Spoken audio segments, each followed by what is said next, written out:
Meanwhile, there are 241 town meeting members. 121 constitutes a quorum. The constable informs me that a quorum is present. The sixth session of the 257th annual town meeting will now come to order. We are scheduled for next week, Monday and Wednesday, the 18th and the 20th. Let's see if we need them. In your second town meeting packet, you received a set of red and green tally vote cards numbered 1 to 6. Tonight, when you checked in, you received a new set of tally cards numbered 7 through 12. If there is a tally vote tonight, we will still be using the old cards, beginning with number 5 and then number 6. If you forgot your old cards this evening, please go to the check-in table now to get a blank set. You must write your name and precinct number legibly on each card. Tally vote cards without names or with illegible names will not be counted. Seats on the floor of the auditorium may be occupied only by town meeting members, except for the front row, which may be used by members of the press and by members of town committees and town staff participating in the presentation or discussion of articles. Such persons must wear non-voter stickers, which are available at the check-in table.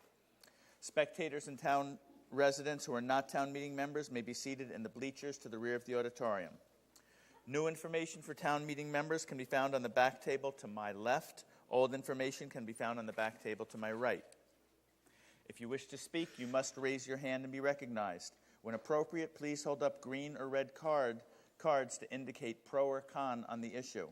When you are called on, please first state your name and precinct. If you forget, I will interrupt and ask you to do so.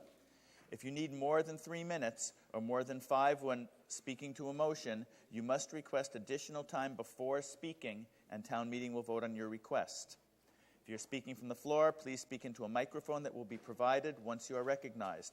This will allow viewers outside the auditorium to hear you. The microphone will be on when it is handed to you. Please hold it close to your mouth when you speak. Non-members who wish to speak should stand at the rear of the right-hand aisle. Any registered voter of the town of Amherst who is recognized by the moderator may speak without special permission. Others may speak with the permission of a majority. If you're making an amendment to an motion, the amendment must be presented in writing with 4 copies submitted to the front table.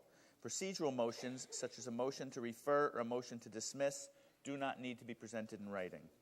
If you make any motion from the floor, it must be the first thing you do after you have been recognized and have identified yourself. You cannot speak first and then make a motion. If you haven't already done so, please check your cell phone, make sure it is silenced or off. We held an election for the 3 town meeting coordinating committee vacancies on Monday. The newly elected members are Patricia Holland, Alan Powell, and by write-in, Chris Riddle. Congratulations, and thank you in advance for your service. If at any point in time you're confused about proceedings, it is appropriate to call a point of order and ask for a clarification. It's also always okay to phone me, send me an email, or see me prior to town meeting if you need an explanation of any kind. First on our agenda for tonight are Articles 18, 19, and 20, and then Articles 23 through 30.